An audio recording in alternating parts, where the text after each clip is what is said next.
ಹಬ್ಬದ ದಿನ ಬೆಳಗ್ಗೆ ಅಂಗಳದ ಕಸ ಗುಡಿಸಿ ಅಮ್ಮ ಹಾಕೊಟ್ಟಿದ್ದ ಕಡುಬು ಚಟ್ನಿ ತಿಂದು ದಿನೇಶಣ್ಣ ಹುಲ್ಲಿನೊರೆ ಹೊತ್ಕೊಂಡು ಹೋಗ್ತಾ ಇದ್ರು. ಅವರು ಒಂದೆರಡು ಮಾತಾಡಿಸಿ ಅಮ್ಮ ಯಾಕೋ ಪಂಪ್ ಸೆಟ್ ನೀರು ಹತ್ತುತ್ತಿಲ್ಲ ಅಂದಿದ್ಕೆ ಹೋಗಿ ಅದಕ್ಕೆ ನೀರು ಹಾಕಿ ಪಂಪ್ ಸೆಟ್ ಸರಿ ಮಾಡಿ ಮನೆಗೆ ಬರ್ತೀನಿ. ಅಕ್ಕಮ್ಮ ಆಲ್ರೆಡಿ ಡುಮ್ಮನ್ ಜೊತೆಗೆ ಸೇರ್ಕೊಂಡು ರಂಗೋಲಿ ಹಾಕ್ತಾ ಇದ್ದಾಳೆ.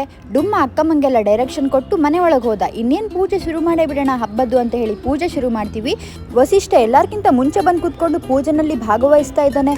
ಇನ್ನೇನು ಮಹಾಮಂಗಳಾರತಿ ಮಾಡೇ ಬಿಡೋಣ ಅಂತ ಹೇಳಿದ್ವಿ. ಮಹಾಮಂಗಳಾರತಿ ಮಾಡಿದ್ವಿ. ಮಹಾಮಂಗಳಾರತಿ ಟೈಮಲ್ಲಿ ನನ್ನ ಜಾಗಂಟೆ ಸೌಂಡು ಕಂಪಲ್ಸರಿ.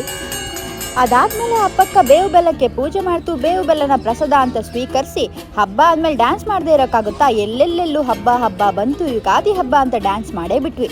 ಅದಾದ್ಮೇಲೆ ಹಬ್ಬಕ್ಕೆ ಬಂದಿದ್ದ ಚಿಲ್ಟಾರಿಗಳೆಲ್ಲ ಅವ್ರವ್ರ ಮನೆಗೆ ಹೊರಟ್ರು. ನಮ್ಮನೆ ಡುಮ್ಮ ಕೂಡ ಅವ್ರನ್ನೆಲ್ಲ ಕಳ್ಸೋಕೆ ನಮ್ಮ ಮನೆಯಿಂದ ಬರ್ತಾ ಇದ್ದ. ಇನ್ನೇನು ಹಬ್ಬ ಅಂತೂ ಮುಗೀತು. ಸೊಪ್ಪು ಮಾರೋ ಅಂಕಲ್ ಹತ್ರ ಹೋಗಿ ಸೊಪ್ಪು ತಗೊಂಡು ಮನೆಗೆ ಬಂದ್ವಿ. ಜಾನಕಕ್ಕ ಇದ್ದಿದ್ದು ಒಂದು ಸ್ವಲ್ಪ ನುಗ್ಗೆಕಾಯಿ ಮನೆಗೆ ತಗೊಂಡು ಹೋಗುವಂತ ನುಗ್ಗೆಕಾಯಿ ಕೊಡ್ತು. ಅದನ್ನು ತಗೊಂಡು ಮನೆಗೆ ಬರ್ತಾ ಇರ್ಬೇಕಾದ್ರೆ ನನ್ನ ತಮ್ಮಣ್ಣಿ ನಿಂಗೆ ಡ್ರಾಪ್ ಕೊಡ್ತೀನಿ ಅಂತ ಏನೋ ಕೂರಿಸ್ಕೊಂಡ. ಡ್ರಾಪ್ ಕೊಡಿಸಿ ನನ್ನನ್ನು ಚರಂಡಿಗೆ ತಳ್ಳೇ ಬಿಟ್ಟ. ಅಯ್ಯೋ. ಅದಾದ್ಮೇಲೆ ಇನ್ನೇನು ಮಾಡೋದು, ಮನೆಗೆ ಬಂದೆ ಜಲಜನ ಅಂತ ಮಲ್ಕೊಂಡೆ. ಗುಡ್ ನೈಟ್, ನಾಳೆ ಮತ್ತೆ ಸಿಗ್ತೀನಿ.